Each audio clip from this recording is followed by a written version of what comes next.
Okay, hello everyone. So, quick video hopefully on this one. One of those random things, I had a chap come around to pick up some kitchen knives I've got, and he's going to take them away and sharpen them for me.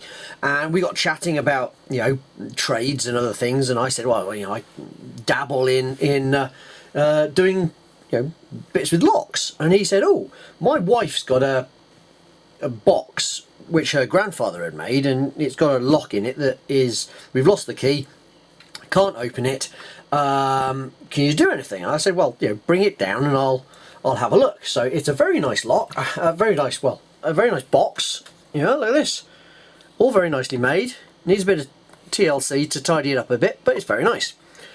The lock itself is a tiny little brass cabinet lock.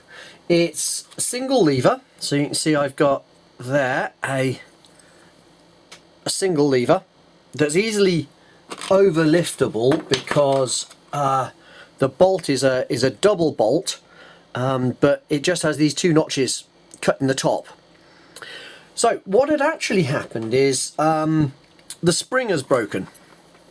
So you can just see here the tip of the spring that would have come down to about here, pressed on the top of the lever. So actually it was moderately simple to open it up.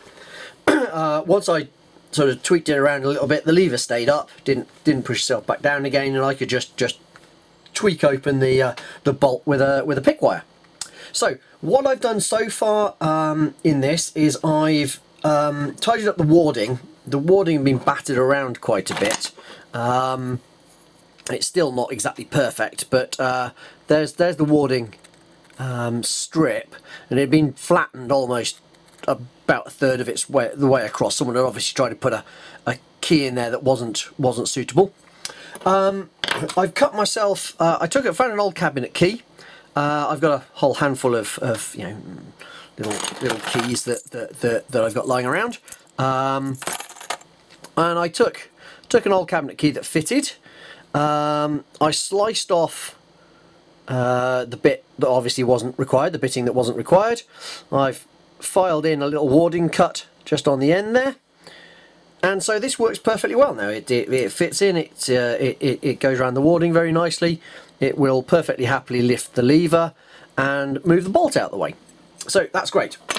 What I now need to do is just put a little bit of put another little bit of lever spring in place, and I'm going to do that. I initially thought I might try and take out the old lever, the stub there, but actually I've decided that's probably not a great idea.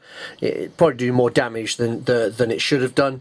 So what I'm actually going to do is I'm going to solder in with some silver solder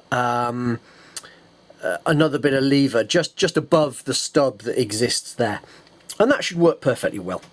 I'm pretty sure this is all handmade. It's not very square.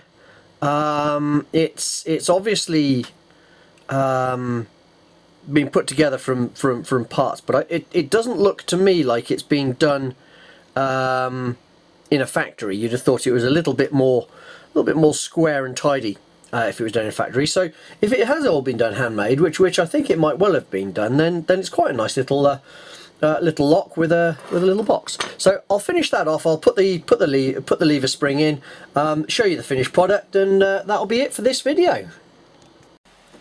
Okay, so back again. Do not take the mickey out of my soldering, please, because it was a right pain. The brass is dirty. There's not very much to solder to. And I have to say my soldering skills are a little bit out of practice. But what we do have is a very nice lock with a lever that now sprung. There we are, lovely spring. What I can do is now put the bolt back in,